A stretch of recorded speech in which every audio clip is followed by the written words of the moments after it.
Bênção para a igreja. Paz do Senhor. Amém.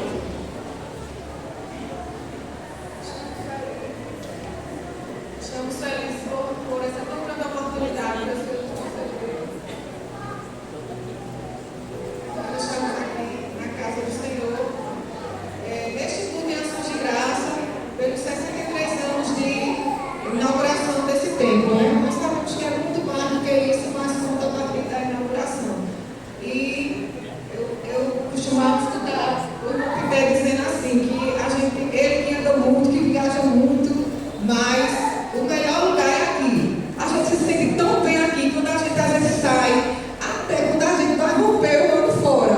Algumas pessoas já fizeram essa experiência. A gente fica com saudade desta casa, porque aqui realmente é o lugar onde, como a irmã Débora disse, onde a gente recebe bênçãos grandiosas da parte do Senhor, os 365 dias do ano. Esse é o melhor lugar, e depois desse é a nossa casa. E eu estou muito feliz de estar aqui com os irmãos, por essa tão grande oportunidade que o Senhor nos concedeu, e a gente vai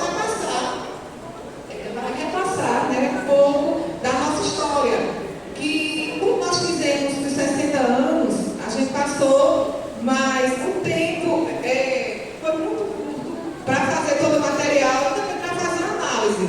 E algumas informações que a gente não pôde dar há 3 anos atrás, a gente vai tentar relembrar um pouco da nossa história, porque todos os dias tem novos convertidos, todos os dias, né, tem pessoas que aceitam Jesus como Salvador e têm chegado até aqui, e é bom conhecer um pouco da nossa história. É bem verdade que tem aqueles que vão se identificar logo de imediato, porque nasceram aqui, cresceram aqui, como a irmã Débora, o irmão Jaciano, tem um monte de gente que acompanhou essa história, apesar de ainda não ter 63 anos, mas faz parte da história, né?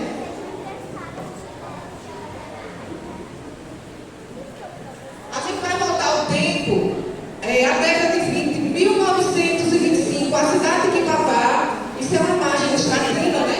Era mais ou menos dessa forma. Por que a gente trouxe essa foto? Porque tudo começou exatamente nessa data, né? 1925 foi onde tudo começou aqui na cidade de Quipapá.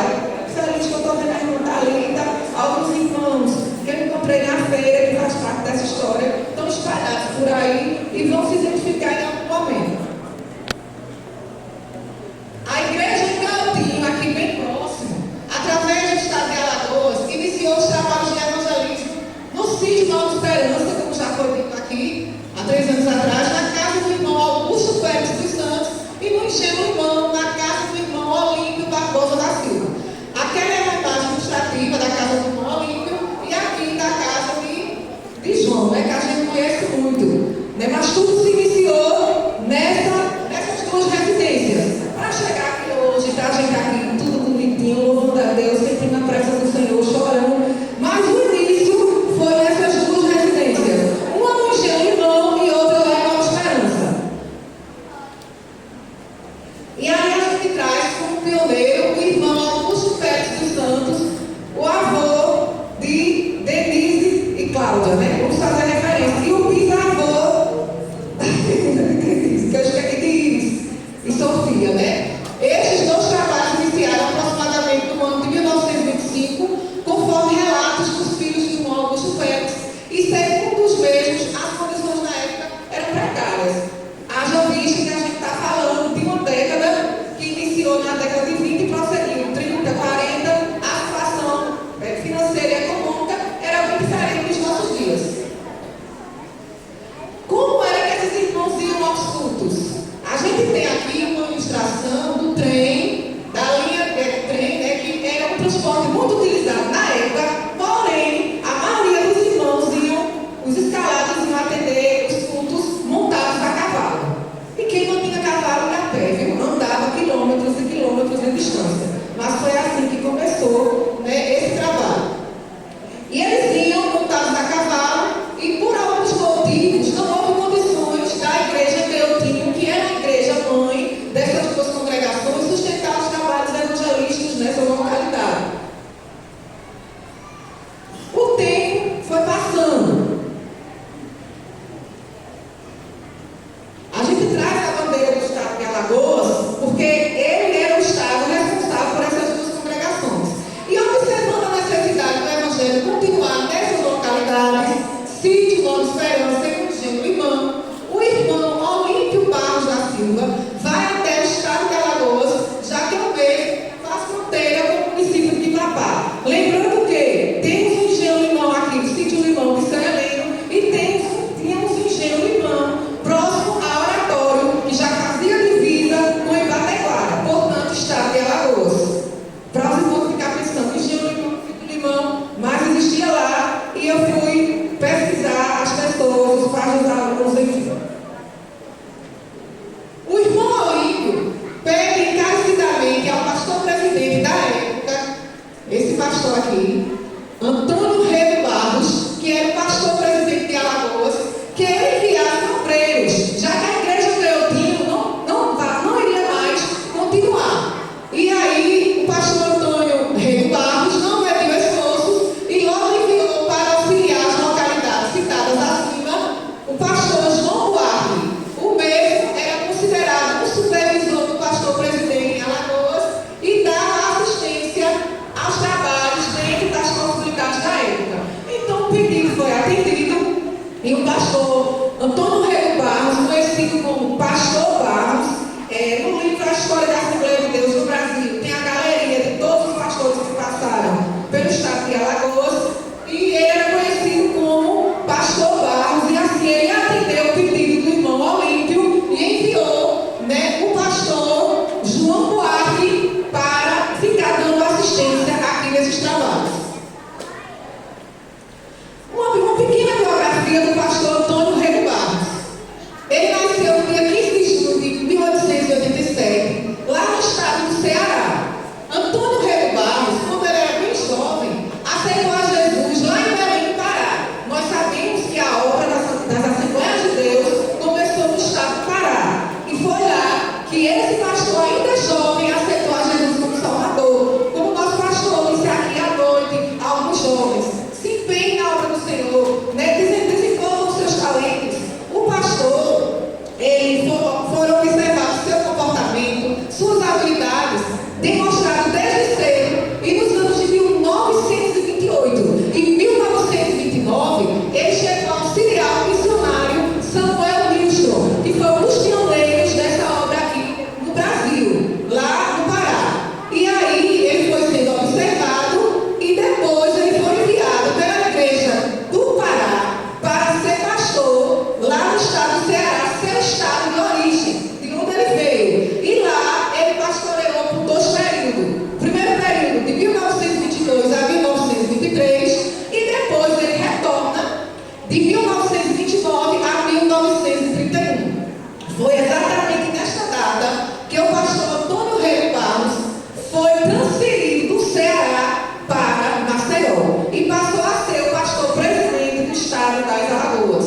E aí, nessa época, ele presidiu a Igreja Assembleia de Deus por cerca de 32 anos. Ele ficou como pastor presidente de Alagoas e no ano de 1937, sua gestão viveu um momento glorioso, porque ele conseguiu fazer em Alagoas, realizar a primeira convenção geral das Assembleias de Deus no estado de Alagoas. E eu fui pesquisar e foi na cidade de Mata Grande, uma cidade do sertão de Alagoas, onde foi realizada, não foi nem Maceió, foi em Mata Grande, a primeira convenção geral das Assembleias de Deus. Agora vamos voltar para o nosso contexto. O pedido foi aceito, veio a primeira pessoa que ficou aqui tomando conta e viu essa necessidade de enviar o primeiro pastor de fato para vir aqui, para Quipapá. E aí foi o pastor Teodorico Alves Franco e a sua esposa, a irmã Josefa. Nos 60 anos estiveram aqui os filhos desse casal, os irmãos que estavam aqui no culto, certamente estão lembrados. Era 1932. Quando eles chegaram aqui, o pastor Antônio Rego Barros, que era o pastor presidente, enviou ao nosso território pernambucano o pastor Teodorico Alves Branco, que teve sua primeira residência no endereço conhecido por Rua da Areia, na cidade de Quipapá. Ali, logo se iniciou o trabalho evangelístico na própria casa do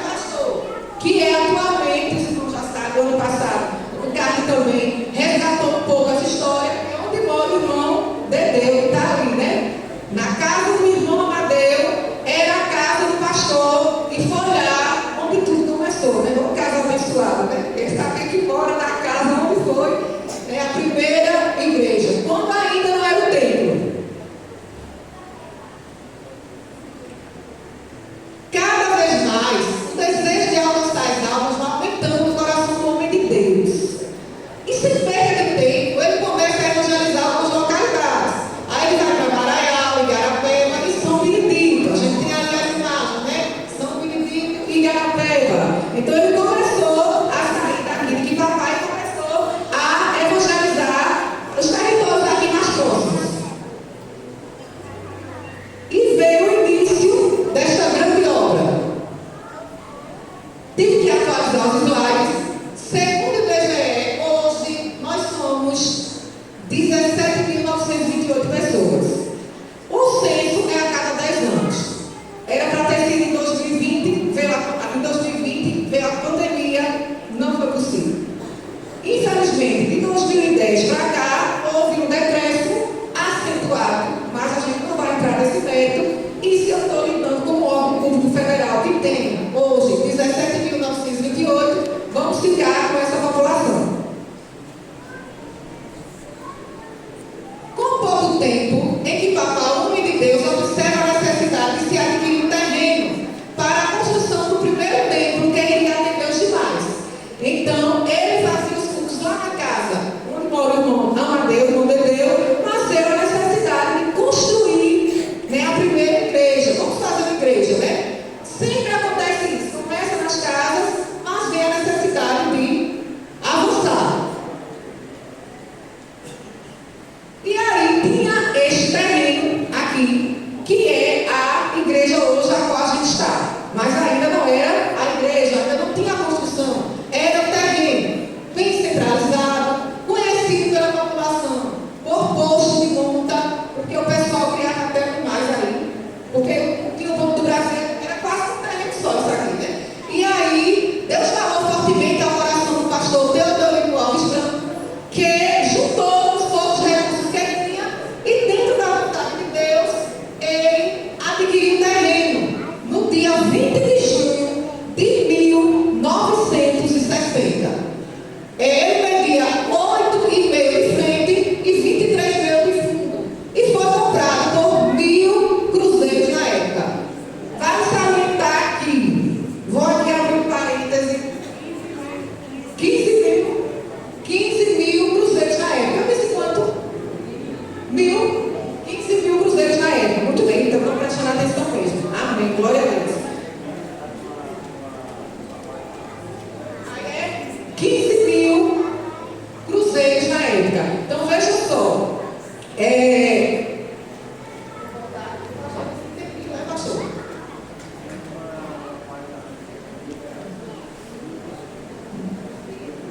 15 mil cruzeiros na época.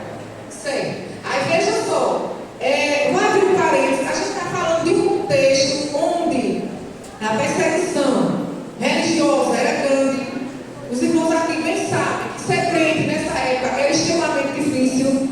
E que eu vou dizer, sempre foi, né, a Igreja Católica tinha um monopólio muito grande. Desde a Idade Média, a gente tem aqui os historiadores do irmão Paulo, que é a área dele, a irmã Luciana, sabe o poder que a Igreja Católica tinha e a questão da perseguição a quem era crente. Eu não vou dizer nem evangélico, era quem era crente mesmo, quem era irmãos. Né? Era apelidos pejorativos, eram coisas terríveis. E aí, era impossível alguém ter a ousadia de dizer assim, eu vou vender esse terreno para a igreja.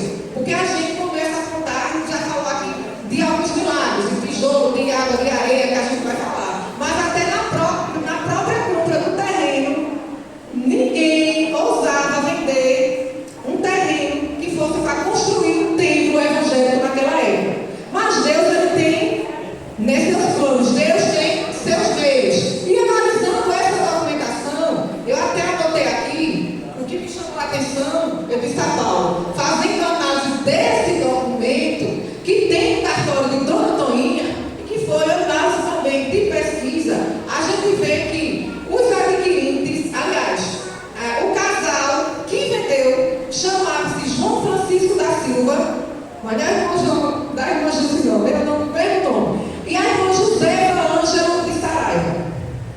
E eu fui procurar quem era esse povo. Eu disse, Deus, eu vou analisar isso. É a história da minha igreja.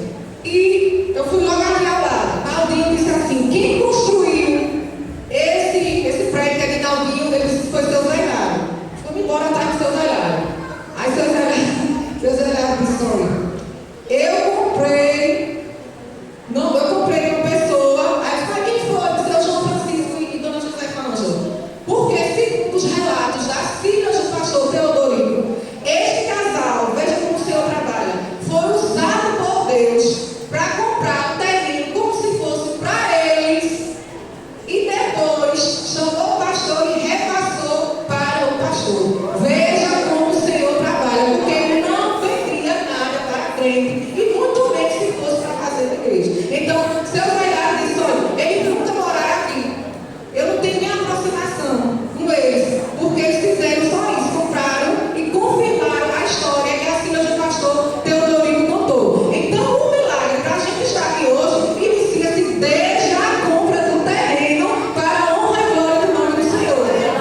lagoas. Então, quem adquiriu de fato, e depois do documento, ninguém vai desfazer mais nada, né? E assim, vamos pensar agora em como construir. Construção do primeiro templo, relembrando o milagre do tijolo, da areia e da água. Quem já construiu sabe, né? E a temática a gente tem pouco recurso, então a gente vamos comprar o tijolo, depois vamos conseguir para recoletar, né, irmão Paulo? Aquela grande obra. E assim não foi diferente. E aí, conforme relatos de sua filha, as condições eram tão poucas que a família se projetou antes mesmo de iniciar a construção. Se alimentavam menos, compravam menos acessórios, como vestimentas, sapatos, entre outros. Tem irmãs aqui que eu já ouvi o testemunho delas dizendo assim: olha, irmão, quando eu fui construir minha casa, eu passei, não vou dizer o nome dela não, mas está por aqui, passei um bom tempo sem comprar alguns objetos pessoais, para ter um dinheirinho para construir. A mesma coisa, o pastor reuniu a família, olha, a gente vai diminuir aqui, para que a gente consiga construir. A dificuldade só não é relacionada aos recursos financeiros. Certo dia, o pastor recebe informações que o padre da época estava vendendo uma sobra de tijolos. E sem perda de tempo, o pastor Teodorico vai efetuar a compra dos mesmos. Não demorou muito para o padre descobrir que os tijolos seriam para a construção do templo evangélico. Logo mandou buscar os tijolos de volta, devolver o dinheiro e descer na renda, né? Mas a gente quer crer que é assim mesmo, né? É a identidade do cristão. Ah, eu disse, eu vou procurar saber quem foi esse padre. E fui atrás. Eu digo, eu já contei essa história, mas agora me bateu uma curiosidade. Quem foi esse padre que fez isso? Fui pesquisar e vou dizer, todo mundo vai ficar sabendo. E aí, de fato, foi assim. Escutando assim, hoje o pastor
Deus é fiel. Mas aí, cadê a areia? Né? É uma coisa de cada vez. A gente ora por uma coisa e depois vamos orar por outra. E aí, como iremos construir sem areia? Um grande milagre aconteceu. De repente, de Deus, sobreveu à nossa cidade uma forte chuva que ninguém esperava. Ó, as irmãs mais antigas, eu não sou velha não, mas eu me lembro muito bem disso. Antigamente, tinha tanta chuva aqui que o pessoal dizia assim:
batismo dele, no cartão de membro, através de Moisés André, né? Para fazer esse apanhado, tem que sair do seu corpo todo. É do dia 15 de novembro de 1945, a ficha de registro dele de membro. Temos a irmã Zefinha, irmã também do Augusto Félix, que, segundo as meninas, está lá na Vila do Cruzeiro. Essa foto foi tirada lá em sua residência. Está viva, viu? Temos aqui nosso amado irmão João, pai das meninas. Olha, eu já quero chorar. Não chego dessas partes. Temos o irmão João Félix e a irmã Mercedes. A data do batismo, 1 de junho de 1960, nos registros da igreja. Essa foto foi tirada lá em Nova Esperança. É que eu estou vendo eles. Né? Do mesmo jeitinho. A irmã Mercedes está na Vila do Cruzeiro. O irmão Moisés, irmãos dele também, vai passar uns dias lá em São Paulo, né, Denise? Está em São Paulo, mas está vivo, bem vivo, viu? A gente vai saber, né? E aqui eu trago uma família clássica, né? É a família, uma das famílias clássicas já se lembra deles. Então vamos apresentar esta linda família. Temos aqui o irmão José Jacó. A gente chamava ele de irmão Jacózinho. A data do batismo dele, 20 de 3 de 1953. Data até que eu fiz minha pesquisa de mestrado, foi nessa data. E a sua família, a irmã Sebastiana, que Marina fez muito bem hoje, a gente conhece ela como irmã Nana. E aí tá, o irmão Jacó, irmã Nana, Paulo sempre foi muito alto, o irmão João, Maria e Ruth, né? Essa é a família da irmã Nana. Família pioneira nesse trabalho aqui em Babá. E aí uma pessoa que, o amor, eu vou levar esse no meu coração até o dia que Jesus me chamar, né? E acredito que nós todos. O irmão Severino Flor, o nome dele era Severino Mondel, mas nem eu sabia, porque a gente só chamava Severino Flor, irmão Severino Flor. E um dia desse, na escola dominical, eu e Alexandre, que é meu companheiro, não está aqui não, né? De aula, na sala das irmãs, a gente estava se lembrando dele. A casa, bem humilde. Quem um dia entrou na casa do irmão Severino Flor, deve se lembrar.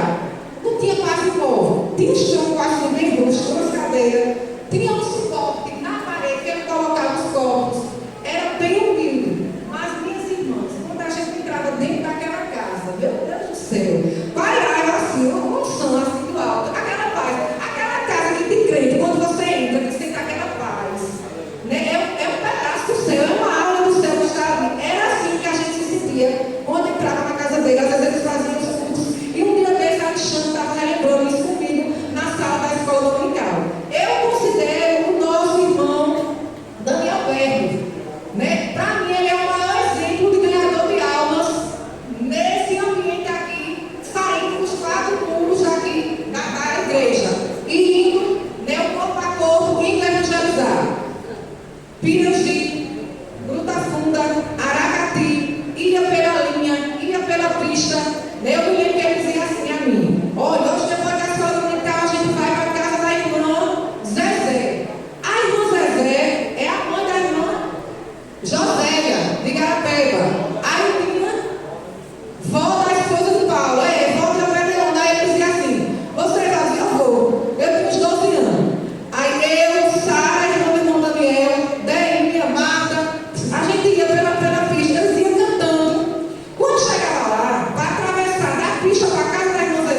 que era nosso amado irmão Luizinho, irmão Luiz José da Silva. A neta dele está ali, Cleópatra, né? Está ali a neta dele, graças a Deus, né? E também aqui, o neto também está aqui. Então, eles dois, eu digo que ele era o nosso Daniel Berg e o Luizinho Gunavinho, porque eles saíam, né, pregando a palavra de paletó, um só que bem pequenininho, né, de pequena estatura, mas vai acompanhar o andar dele, viu? No certinho, porque eles não estavam força, né? Eles sempre desanimaram. E essa semana tá, vocês se lembram qual era o corinho que ele cantava mais antigo? Quem se lembra? Era mais ou menos assim os dois, ó. O povo de Deus no Egito sofreram perseguição. Eles cantavam esse hino e a igreja toda mundo só ia esse hino, mas cantavam com fervor e naquela parte, só o Senhor é Deus. Muito lindo.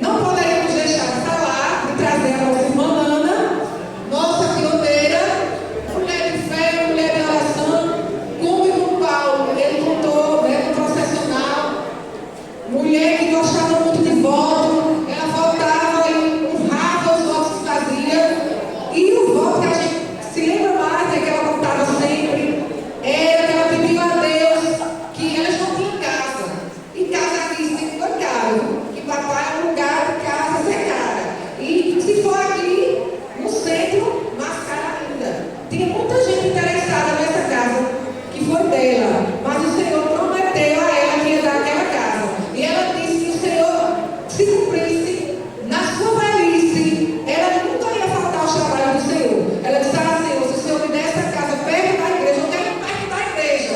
Porque a gente sabe que quando vai chegando a velhice, o vigor não é o mesmo mais.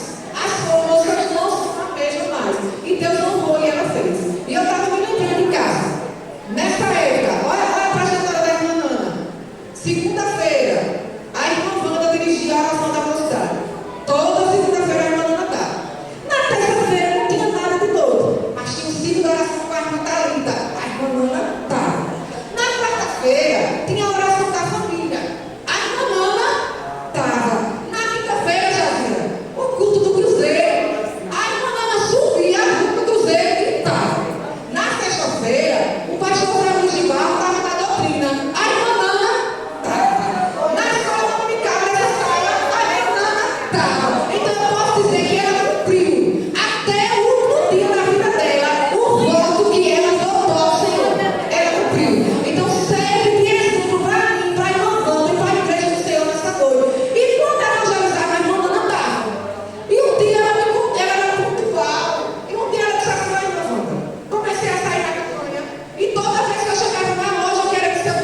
67, década de 70, me lembro muito do irmão Zé Lourenço, principalmente nas escolas dominical. Foi o que, Peter? Falou alguma coisa sobre ele, foi? Irmão Zé Lourenço?